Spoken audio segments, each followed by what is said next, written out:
Bonsoir chers téléspectateurs, bonjour pour ceux qui nous suivent loin de Kinshasa, parce que l'émission est captée à différentes heures à travers le monde. Aujourd'hui nous allons nous amener encore un sujet très intéressant. Nous allons parler de la santé maternelle et le développement du bébé. Parce que dans la perspective de changement de mentalité, on doit tenir compte de cette réalité. Quel rapport y a-t-il entre la santé de la mère et le développement du bébé? Parce que on a toujours dit que éduquer une femme, c'est éduquer l'enfant et c'est éduquer toute une nation. Nous avons fait venir du bon monde ici, un monde de spécialistes dans les domaines de santé mentale. Il y a d'abord l'un des pionniers de cette émission, même comme il nous a fait, le professeur Kamanga Timothée. Le professeur Kamanga Timothée est psychologue clinicien et il enseigne à l'université de Kinshasa. Et puis, il va nous donner un aspect psychologique sur la question. Il y a le gender, la dame. Il n'y a qu'une femme qui peut bien parler pour la femme. C'est le docteur Brigitte Imboula, qui est neuropsychiatre et en préparation. Il se spécialise en neurosciences. Lui, elle va nous amener aussi d'autres connaissances sur la femme. Et l'habitué, l'un des initiateurs de cette émission, le professeur Okitundo. Professeur Okitundo, il est professeur à l'université de Kinshasa et il est neuropsychiatre spécialisé sur la santé mentale de l'enfant. Nous avons aussi le docteur Ali qui a passé beaucoup de temps à se spécialiser sur la santé mentale de l'adolescent. Oui, en situation difficile. Et il est neuropsychiatre à l'université de Kinshasa, Saint-Petit particulièrement. Je vais commencer, avant d'aborder la question, vous voyez cette image sur l'enfant africain. Et il y a une conférence en préparation ici à Kinshasa. Le professeur Okitoun, je ne sais pas si vous pouvez nous éclairer sur cette image de l'enfant africain, perspective et contrainte. Il s'agit de quoi? Oui, nous préparons un congrès international de neurosciences sur le cerveau de l'enfant africain. Quels risques et perspectives pour le développement humain et durable en Afrique subsaharienne? Donc nous allons parler des risques. Et quels sont ces risques? Il faut donner l'idée à ceux qui seront intéressés. Les risques sont multiples et il faut les considérer depuis le temps de grossesse, la période d'accouchement et puis les premières années de la vie qui sont les périodes les plus sensibles.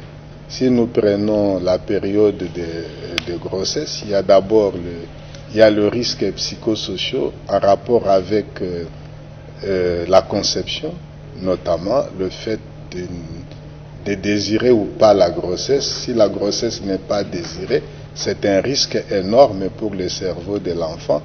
Si la femme qui porte la grossesse a une malnutrition, c'est un risque énorme. Ou la femme qui allaite après la naissance, si elle a des problèmes de malnutrition, ça constitue un risque énorme pour le développement de l'enfant, sans oublier les risques relatifs à la période d'accouchement, le risque en rapport avec les termes de la grossesse. Donc il y a plusieurs risques auxquels le cerveau de l'enfant peut être exposé depuis le temps de la conception jusqu'aux 3 premières années de la vie. Professeur Kamanga, on va maintenant dans le vif du sujet. Lorsqu'on dit la santé mentale de la femme et le développement de l'enfant, est-ce que vous pensez que le développement de l'enfant est tributaire de la bonne ou la mauvaise santé mentale de la mère? Exactement. Cette relation n'est plus à démontrer, on ne peut plus douter de cette relation. Il y a une relation très importante entre le vécu de la mère, les sentiments qu'éprouve la mère vis-à-vis du bébé qu'elle porte. Mais toute mère n'aime que son enfant. Vous avez vu une femme qui n'aime pas son enfant? Vous nous avez introduit ici en disant que vous voulez obtenir un changement de mentalité. Oui. C'est ainsi que nous disons. Pour que l'adolescent, que l'adulte qui serait confronté aux problèmes existentiels, puisse changer de mentalité, il faut partir de la base. Oui. La base, c'est cette vie intra-utérine de bébé. Cette vie que le bébé entretient. Les relations prépondérantes avec sa mère. Les sentiments. Les pensées qu'a la mère pendant qu'elle a la grossesse. sont plus que prépondérants sur l'avenir de cet enfant. La plupart des enfants que nous rencontrons aujourd'hui, les enfants problèmes, les enfants de la rue. Et le phénomène récent, c'est le phénomène Ishege. Si nous lisons la vie de tous ces enfants en tant que comptable de la santé mentale, nous allons découvrir quelque part qu'il y a le soubassement lié à la relation, au vécu, au sentiment de la mère avant la grossesse, pendant la grossesse et après la grossesse. Donc, voilà un peu. Docteur Imboula, vous êtes une femme, vous êtes la personne bien appropriée pour nous parler des sentiments que la femme éprouve après avoir mis au monde un bébé. C'est toujours l'amour? Ou bien il y a d'autres caisses qui l'affectent et qui peuvent avoir un effet sur le développement du bébé? Bon, disons que c'est pas toujours l'amour, comme vous le dites là. Hein? Il y a des grossesses qui ne sont pas désirées.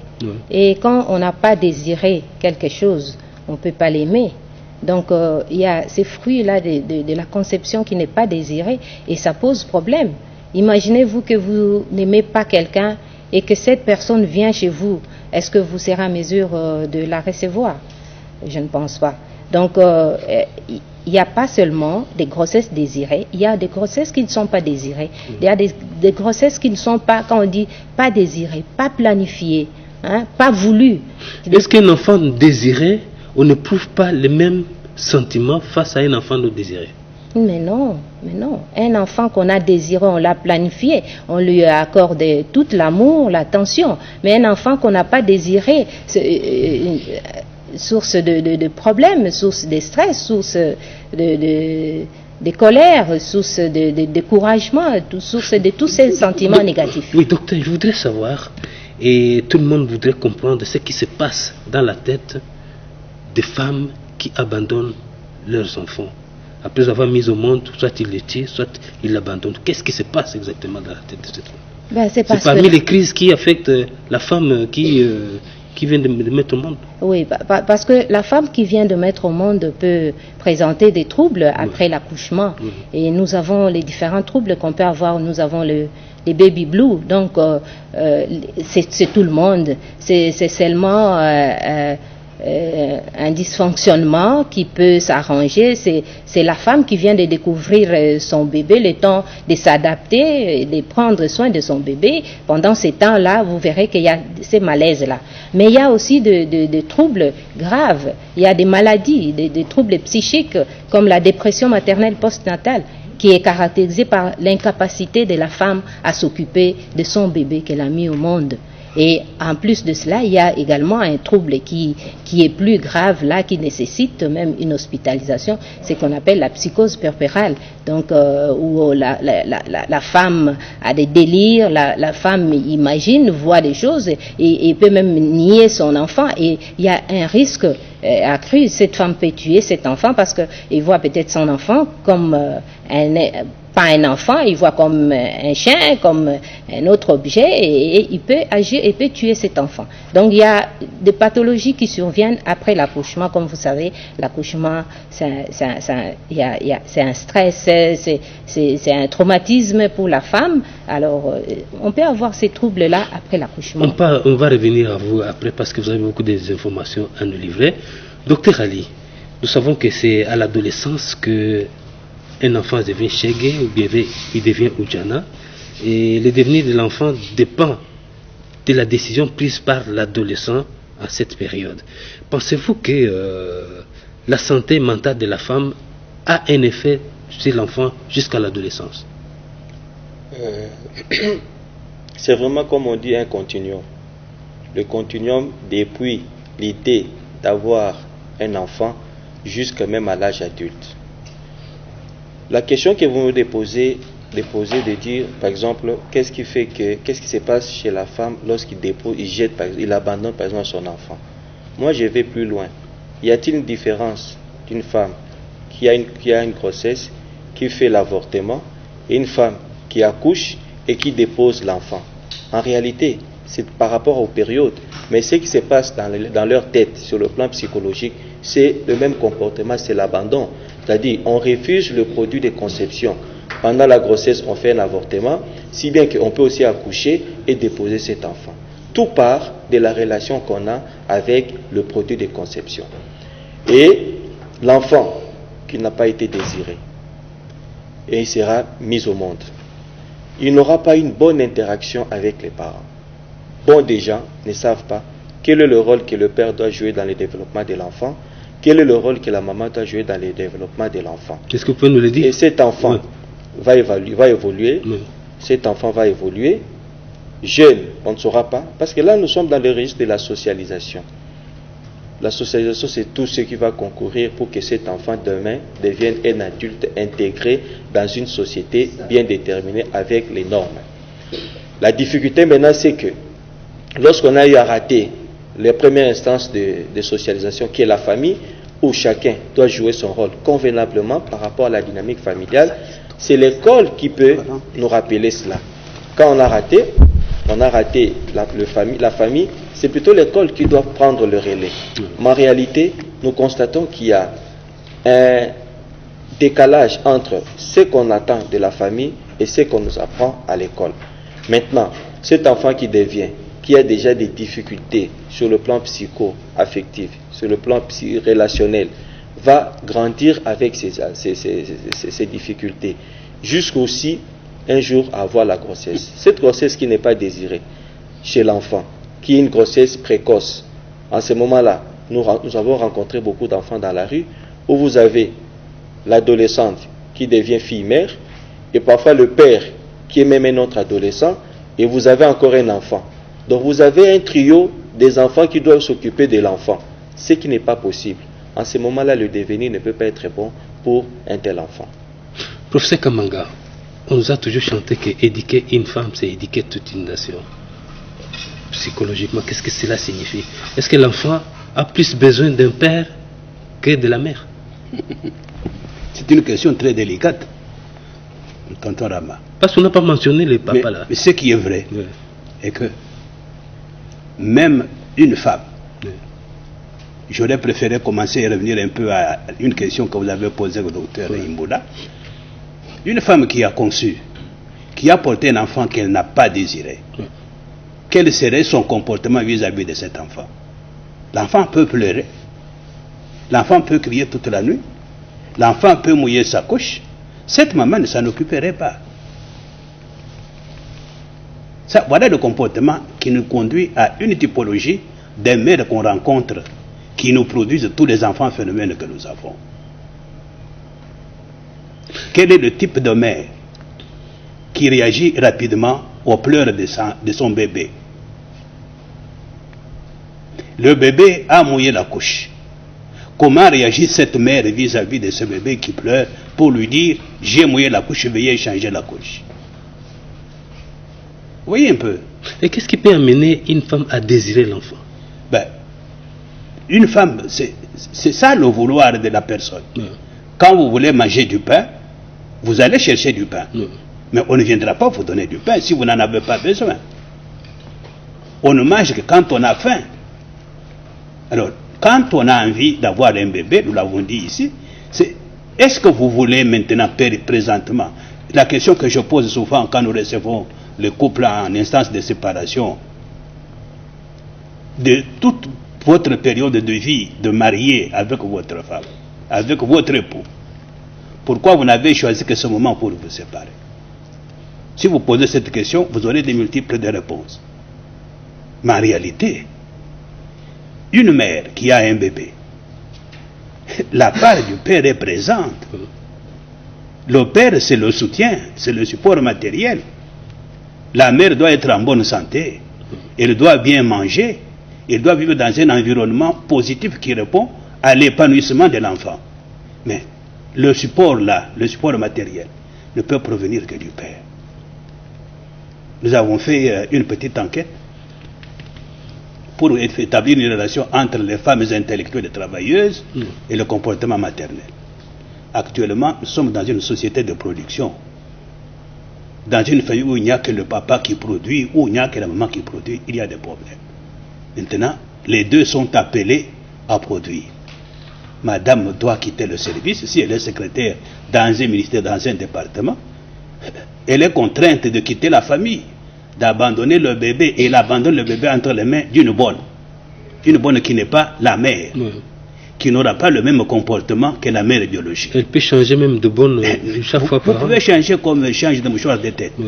Mais nous avons constaté que cette exigence, cette contrainte d'être absente, séparée du bébé, produisait beaucoup d'effets sur les enfants phénomènes que nous rencontrons dans la société. Voilà un peu le produit que nous donnons à la société.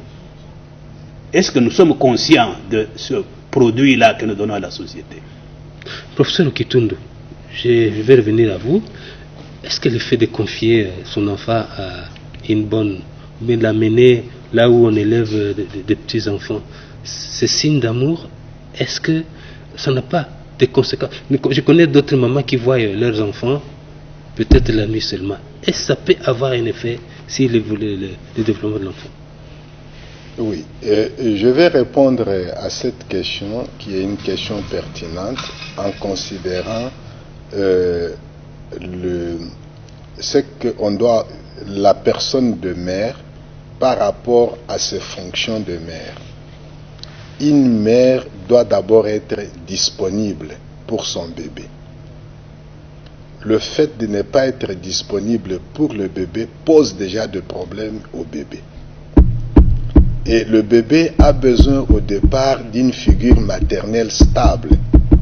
Et si cette figure maternelle change, ça pose problème au bébé, ça peut créer la confusion dans son mental.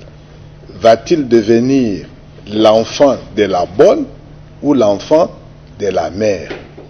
Et c'est comme ça que donc c'est pas normal qu'un bébé puisse aimer la bonne plus que sa mère. Non, ce n'est pas normal. C'est pas normal. Ce n'est pas normal. On n'a qu'une seule mère, on n'a pas deux mères. Même si c'est... Voilà. Donc ça pose problème, ça crée de la confusion dans le développement mental du bébé. Ok. Alors la mère doit être disponible, elle doit être sensible. Sensible, c'est-à-dire elle sait répondre rapidement aux signaux émotionnels du bébé, quand le bébé pleure, quand le bébé regarde sa mère, quand le bébé joue, la mère doit être attentive, elle doit être sensible, et puis elle doit répondre correctement et rapidement, adéquatement, partager les mêmes objectifs que le bébé. Ça s'appelle sensibilité maternelle. Et cette sensibilité maternelle est perturbée, elle est dérangée quand la mère a une dépression maternelle, quand la mère est tiraillée, stressée par l'emploi, quand elle est stressée dans la relation avec le père de l'enfant. Donc, tous ces éléments-là, de conditions de vie sociales, conditions de vie relationnelles, affectent la sensibilité maternelle et perturbent le développement du bébé. On n'a pas précisé les éléments qui doivent caractériser la santé mentale de la mère. Non, on va revenir à vous. Je voudrais vous poser une question. Parce que vous avez parlé de certaines dépressions qui affectent la femme après avoir mis au monde l'enfant. Pour nous les hommes, si on veut des enfants meilleurs, dans quelles conditions on doit mettre la mère pour qu'elle puisse garder une bonne santé mentale qu'elle va transférer à l'enfant? Qu'est-ce que la femme a besoin pour garder une bonne santé mentale et transférer sur l'enfant? Oui, bon, cette femme qui vient de mettre au monde, qui a conçu d'abord, et qui a porté cet enfant pendant 9 mois, qui est devenue ou qui devient mère et qui doit éduquer cet enfant-là. Il doit lui transmettre certains... Oui, il doit transmettre ce qu'elle a. On dit que la plus belle femme ne donne que ce qu'elle a reçu. Et cette femme-là, elle a reçu quoi? Elle a reçu de l'amour. Si elle a de l'amour, elle va transmettre cet amour à son enfant. Si elle n'a pas reçu l'amour, qu'elle a reçu l'agressivité ou la haine, et c'est cela qu'elle transmettra à son enfant. Et demain, son enfant sera agressif, son enfant sera ce que nous voyons aujourd'hui, hein, un enfant difficile. Mais elle a reçu de qui? De cette mère-là, n'est-ce pas? Et même les conditions matérielles, c'est normal quand même. Oui, tout ça, ça fait partie, ce sont des facteurs qui conditionnent le développement de cet être-là qui doit être bien pour jouer un rôle demain dans la société. Donc cette femme, si elle a transmis l'amour à son enfant, cet enfant-là transmettra l'amour aussi aux autres qu'elle va rencontrer dans la société, à ses proches, à ses amis, parce qu'elle a reçu. Mais si cet enfant n'a pas reçu l'amour maternel, qu'est-ce qu'elle transmettra aux autres? N'est-ce pas? Et ce sera un enfant qui sera bagarreur, un enfant qui sera peut-être mauvais caractère. Tout ça, c'est un héritage qu'elle a reçu d'une mère. Docteur Ali, comment comprendre? On voit les colonnes qui se promènent avec des tramontinants et peut être transpercés avec ces tramontinants. Est-ce que peut-on dire que cet enfant manque cette valeur qu'on appelle amour, qu'il n'a pas reçu de sa mère? Comment tu peux expliquer quelqu'un qui peut être sauvage jusqu'à ce point? Dans notre expérience, nous avons eu à évaluer les adolescents en situation difficile, parmi lesquels les adolescents Kuluna, qu'on appelle les adolescents qui ont un comportement antisocial. Nous avons essayé d'évaluer le fonctionnement social, familial de ces adolescents. Il s'est dégagé beaucoup d'informations.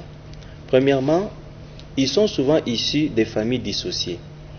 Quand je parle de familles dissociées, on a tendance à dire que non, dans des familles nucléaires où le papa est présent, la maman est présente, il ne se pose pas de problèmes. Or, les problèmes qu'on rencontre dans une famille, on peut aussi rencontrer dans des familles soi-disant stables. Parce que les problèmes ne sont pas liés à la forme physique de la famille, mais plutôt aux interactions qui s'y passent. Les interactions entre le papa, la maman et les enfants. C'est ainsi que ces enfants, Kuluna, par rapport au style parental, les relations que ces adolescents avaient avec leur père, ils trouvaient que le papa était trop autoritaire. Certains disaient que le papa était indifférent. Face à l'autorité de leur père, quand ils sortent de la maison, ils font autre chose. Ils se lancent, soit ils remplacent l'autorité du père, soit par la consommation de substances psychoactives, soit par des comportements désorganisés. Quand on évalue l'attachement que ces enfants ont eu avec leur mère, ils ont un attachement esquivant. C'est-à-dire que ce sont des enfants qui, lorsque vous voulez leur parler de leur mère, quand on évalue, on dit, bon, avez-vous un événement négatif par rapport à votre maman qui vous a fait mal dans le passé? Il peut dire oui. Mais quand vous lui demandez de relater ça, il dit, docteur, parlons d'autre chose, pas ça. L'enfant ne peut pas accepter de parler de sa relation avec sa mère parce que ça lui donne une certaine détresse psychologique. Quand on voit maintenant dans les assignations de rôle, comment ils sont considérés entre eux dans la famille, et ces assignations, tout ce comportement se passe avant même que l'enfant soit dans la rue. Entre eux dans les enfants, l'assignation de rôle, ces enfants sont considérés comme des enfants étrangers à la maison. Et nous sommes allés plus loin, à part les éléments liés à la socialisation, nous avons vu comment est-ce qu'ils font comme les mécanismes de défense qui peuvent adopter par rapport à ça, ou les stratégies d'adaptation. Face à leurs problèmes, face à tout ce qu'ils auront vécu, ces enfants ont tendance à blâmer les autres. C'est-à-dire, pour lui, c'est ainsi que même quand nous regardons à la télé, on vous dit qu'est-ce qu'il dit? Il dit que ce n'est pas lui, ce n'est pas de sa faute. Et nous avons prouvé dans notre étude que ces enfants adoptent le blâmer des autres. C'est-à-dire, ce n'est pas moi, ce sont les autres. Par contre, quant au problème de santé mentale qu'ils ont eu à présenter, ces enfants nous ont présenté ce qu'on appelle des idéations paranoïaques. C'est-à-dire, c'est comme s'il se prend pour un grand, il ne se reproche de rien, il croit que ce qu'il fait, c'est comme ça qu'il devrait faire. Et là, beaucoup d'informations, beaucoup d'interventions vis-à-vis de ces enfants ne peuvent pas réussir simplement parce qu'on donne une mauvaise définition à ce problème. Quand on réduit ce problème soit au manque d'argent ou au divorce de parents, sans oublier ce que l'enfant ferait de ce qu'il aura vécu, nous allons vers la dérive. D'autant plus que dans une même famille où vous avez beaucoup d'enfants qui auront subi les mêmes comportements ou les mêmes conséquences, mais le comportement de l'un peut être différent par rapport à l'autre. Et malheureusement, le comportement des enfants influence aussi négativement le comportement des parents. On peut être parent, quand vous demandez à deux enfants comment ils trouvent leur père, chacun va décrire son père de sa manière. Voilà, on va revenir à vous. Prof, tout le monde sait que la RDC vient de passer un moment très difficile où la plupart des familles sont nourries par la maman qui doit se lever le matin pour aller chercher du pain. Le père lui-même a perdu l'autorité sur sa famille, et ça n'a pas la conséquence sur la santé mentale de l'enfant et le développement, et la santé mentale de la femme et le développement de l'enfant. En fait, tous les intervenants, tous ces spécialistes de la santé mentale l'ont prouvé, qu'il s'agisse de la séparation prolongée entre la mère et le bébé, qu'il s'agisse des réactions tardives de la mère aux demandes du bébé, qu'il s'agisse d'une agressivité que l'enfant exprime vis-à-vis des autres. Si nous revenons encore à ce que le docteur Ali vient de dire, au cours du développement du bébé, il y a une période où l'enfant manifeste cette agressivité. C'est la période où les premières dents poussent. Quand le bébé tète le sein de sa mère, tant qu'il n'y a pas les dents, il n'y a pas de problème. Mais à partir que les premières dents poussent, pour voir quelles sont les réactions de la mère vis-à-vis de ce que je veux faire, le petit monsieur, la petite dame va commencer à mordre le sein de sa mère. Et en mordant le sein de sa mère, elle observe les réactions de la mère. Ces réactions, cette période-là, si la mère n'a pas permis à l'enfant de téter normalement, l'enfant a pleuré pendant un temps, la réaction de la mère était tardive. Le pauvre ou la pauvre, elle va pleurer pendant un temps et le sommeil va l'emporter. Mais comme nous avons dit au départ, il ne faut pas dire qu'elle a oublié ou le monsieur a oublié cette expérience négative. Il va la garder jusque dans sa vie d'adulte. Ce qui fait que chez les colons, quand on trouve une certaine agressivité avec les tramotinas, moi j'ai eu à faire une petite enquête à partir de ceux qui étaient en prison pour connaître comment ils ont traversé cette période. La plupart des colons ont traversé difficilement cette période. Ils n'ont pas été satisfaits convenablement par leur mère. Et conséquence, il s'est dit, maintenant là que je suis incapable, je ne peux pas réagir autrement, je garde ça. Mais quand je serai grand, je vais faire réapparaître cette réaction tardive que je n'ai pas pu résoudre. C'est ce qu'on trouve également chez les adultes. C'est lui qui boit beaucoup. Mon père boit du 1er janvier au 31 décembre, professeur. Il ne faut pas me défendre de boire. Votre père boit du 1er janvier au 30. Mon père boit comme un tonneau, professeur. Mais pourquoi vous voulez me défendre, moi, de boire? Il fume comme... Et il fume vraiment comme une locomotive. Si vous lisez la vie de tous ces enfants, vous allez trouver que quelque part, l'impact du comportement de la mère ou du père, ils sont pour quelque chose. La mère ne donne que ce qu'elle a reçu. J'ai fait comme ma mère le faisait. Ça, on essaie de l'entendre dans certaines familles, dans certains foyers. Ah, Thérèse, ce plat-là, tu as préparé comme ma mère le faisait. Et quand Thérèse regarde son mari qui a porté une jolie chemise qu'elle a repassée, oh Rama, quand je t'ai vu porter cette chemise-là, j'ai revu mon père. Voilà un peu le genre de vie que nous menons. Oui, professeur Kitondo, on voit beaucoup d'Africains qui se précipitent en Occident parce que en Occident, on donne l'allocation familiale à tout enfant, même ceux qui n'ont pas de papier. Et les Africains vont faire beaucoup d'enfants pour en amasser beaucoup. Est-ce que pensez-vous que les Blancs sont naïfs pour faire des choses comme ça? L'allocation familiale joue un rôle important pour l'éducation de l'enfant, de l'enfant. Oui, mais la satisfaction des besoins fondamentaux de la personne humaine, c'est la base du développement. Imaginez-vous un enfant ou une personne qui est devenue adulte et qui n'a jamais connu la satisfaction des besoins de nourriture. Dormir dans donc il ne mange jamais à sa faim. Il n'a jamais mangé à sa faim. Mais quand il va devenir responsable politique, vous savez ce qu'il va faire? Il sera tout le temps à même ligne et à l'inter pour manger n'importe quoi. Non, c'est pour dire que les besoins fondamentaux de la personne humaine, besoin de nourriture, besoin d'eau, besoin de dormir à un endroit où il n'y a pas de bruit, oui. Le besoin de jouer. Tous ces besoins fondamentaux de la personne humaine qui sont des besoins physiologiques par rapport au bon fonctionnement du cerveau doivent être satisfaits au début de la vie. Parce que quand ces besoins ne sont pas satisfaits au début de la vie, le cerveau se développe mal. Et vous voulez dire que tous les gens qui cassent la caisse de l'État, ils sont des gens qui n'ont pas bien vécu dans leur enfance. Mais je vous dis, faites une étude. Vous savez, non, c'est très important.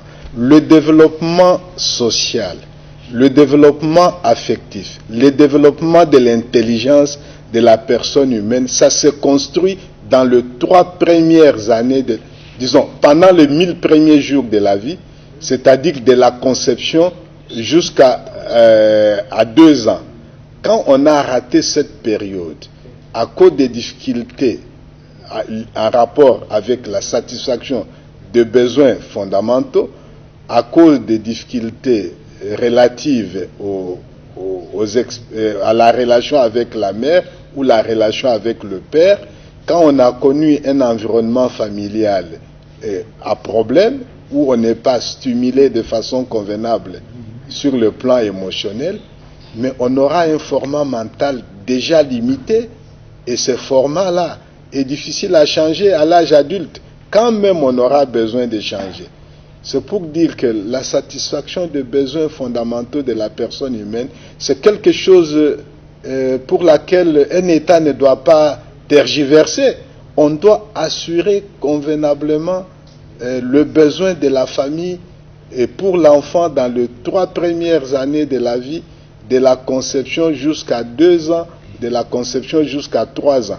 Donc les allocations familiales doivent être de mise. Est-ce que vous êtes satisfait avec la Caisse nationale sur la sécurité sociale? Oui, ça m'a beaucoup intéressé, et les agents de cette caisse sont arrivés là où je travaille. J'ai beaucoup échangé avec eux et j'ai apprécié que cette caisse devienne une institution capable d'assurer les allocations familiales, les frais relatifs à la maternité. Et le Parlement doit être sensibilisé quand même.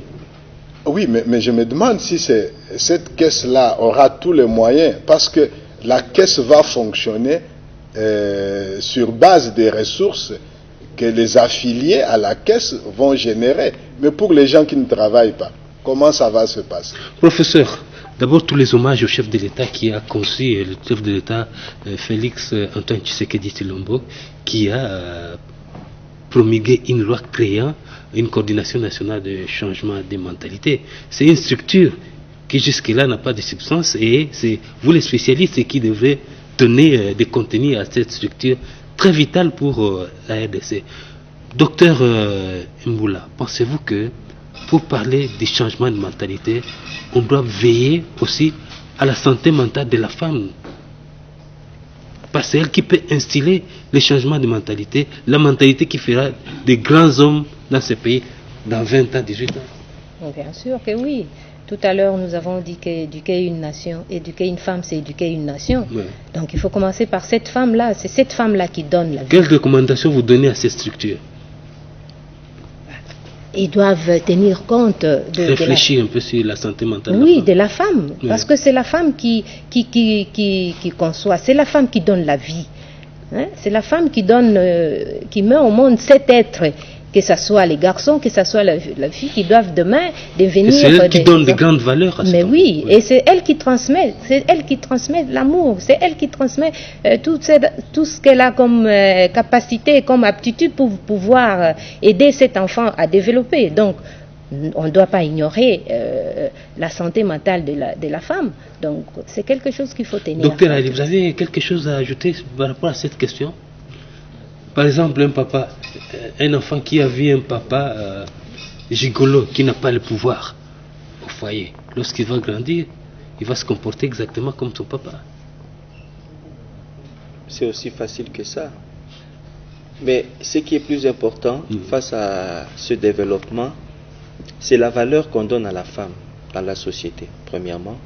Et puis deuxièmement, c'est l'accompagnement de cette femme. Là, on se pose la question de savoir si réellement la femme aussi existe, on lui donne de la valeur. Vous allez voir que même sur le plan de droit... Quel accompagnement? Qui doit l'accompagner? Je vous donne un exemple pratique par rapport aux femmes. Et là, j'interroge notre propre culture. Parce que beaucoup de choses, quand nous parlons, nous avons l'impression que ce sont les Blancs qui nous ont apporté ça. Ouais. La conception même de la grossesse. Dans notre culture, la grossesse, à Lingala, quand quelqu'un est gros, on dit Mokumba. Donc la grossesse, c'est une charge. C'est déjà une mauvaise conception dès le départ. Vous savez ce que veut dire une charge. Et si bien que tout autour de la grossesse, tout ce qui se passe, si ce n'est pas une charge, on vous dit Azalikolo. Donc il faut la laisser. Et quand vous dites une femme, c'est une grossesse, c'est un Mokumba, c'est une charge, mais vous voyez même la façon dont nos femmes, quand elles sont grosses, comment elles marchent. Vous sentez vraiment que c'est une charge.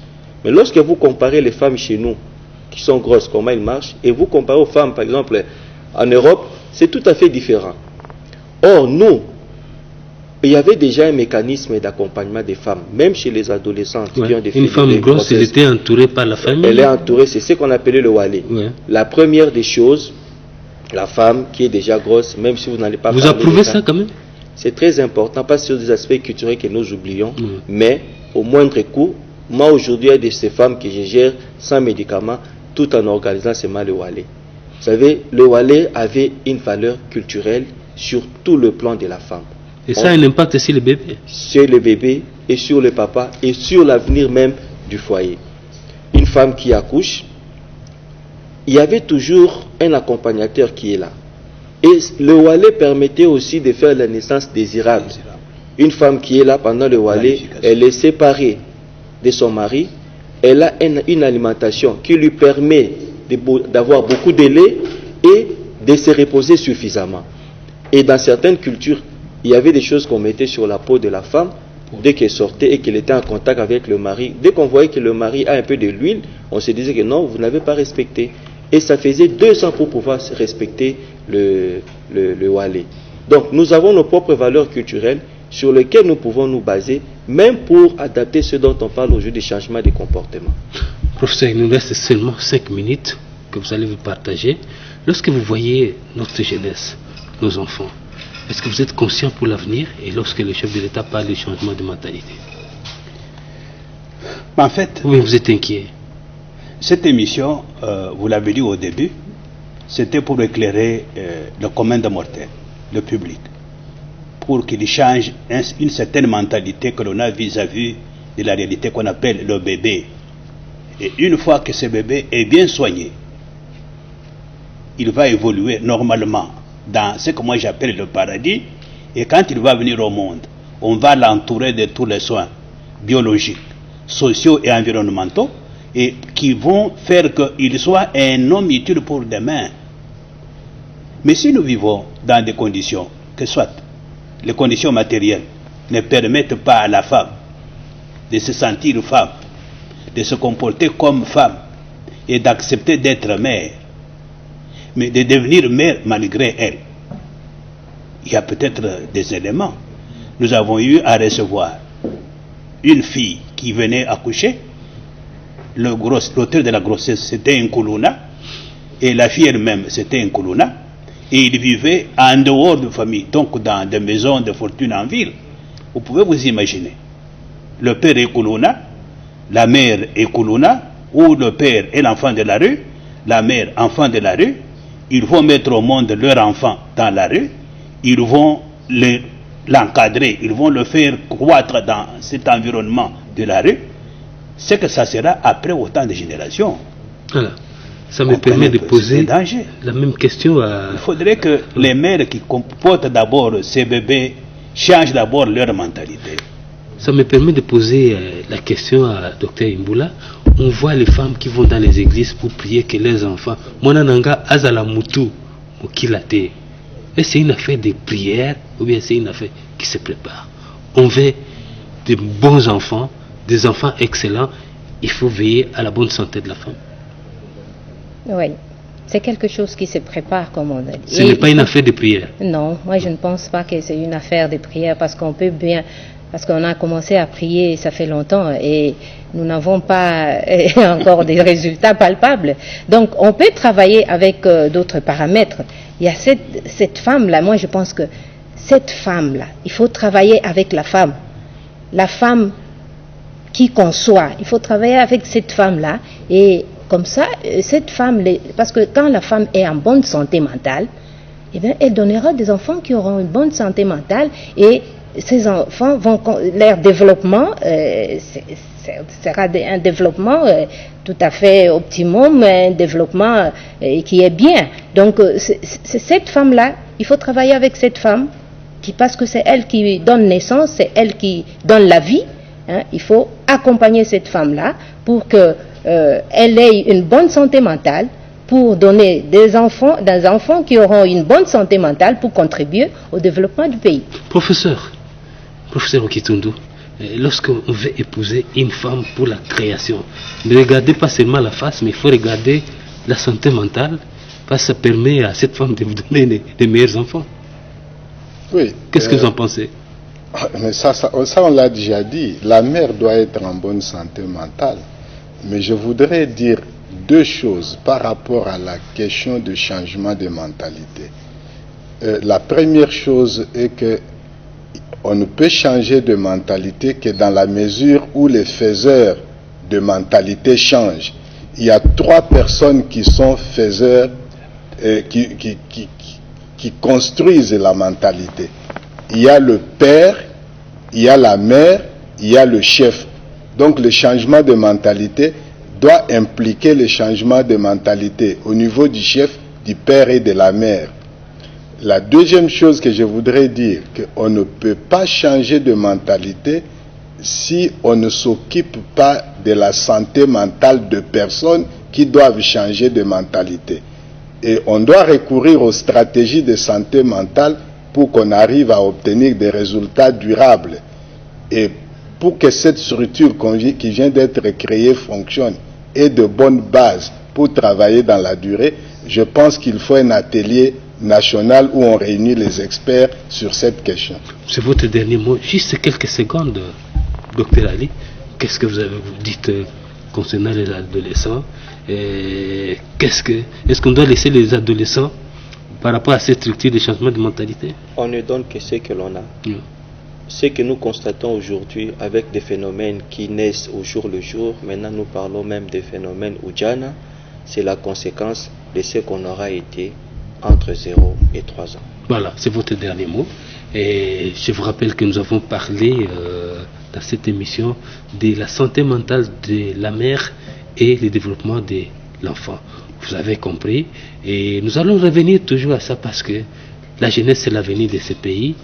Et la mère, elle est l'éducatrice de cette jeunesse. Nous arrivons pratiquement à la fin de cette émission. Nous avons réuni un groupe d'experts qui réfléchissent pendant beaucoup de temps sur la santé mentale. Il y a d'abord le professeur Kamanga Timothée, qui est psychologue clinicien. Il y a le docteur Imbula Brigitte, qui est neuropsychiatre. Et il y a le professeur Okitundu, qui est neuropsychiatre. Et le docteur Ali, neuropsychiatre. Voilà que nous sommes pratiquement à la fin de cette émission. Bye bye et au prochain numéro.